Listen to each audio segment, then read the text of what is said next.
এটা বৃষ্টির গলা না? বৃষ্টি কোথায়? বৃষ্টি, বৃষ্টি, বৃষ্টি কোথায়? বৃষ্টি কি হলো?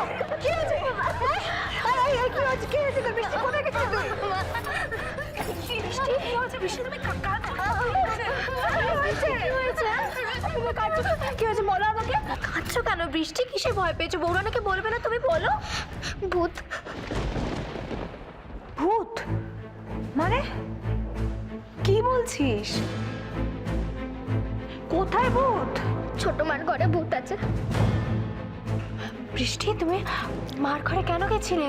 আমি তো ছোট মাকে টফি দিতে গেছিলাম, যাতে ছোট মা তোমার সঙ্গে ভাব করে নেয় আর না বকে। তারপর গিয়ে দেখলাম ছোট মা ঘরে নেই।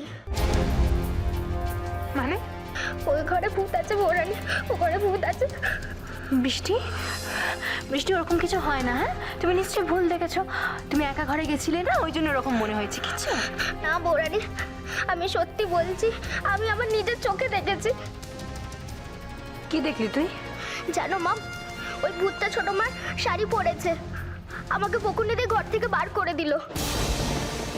বৃষ্টি সব তুই কি বলছিস? এই শিক্ষা দিয়েছি আমি তোকে? পিসিমণি, তুমি ওকে কেন বকছো? আমি কথা বলছি, দাঁড়ো। বৃষ্টি একদম ভয় পাবে না, আমরা সবাই রয়েছি না এখানে। কি হয়েছিল ঘরে ভালো করে বলো তো। যাও এখান থেকে, যাও।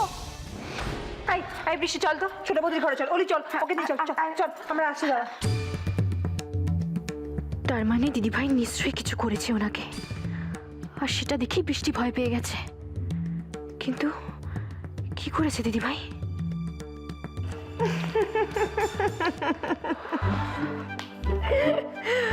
খুব ছোট মা সাজা শখ ছিল না, দিয়েছি। ভালো করে মুখের মধ্যে কালি ঢেলে দিয়েছি। এবার বুঝুক ঠেলা।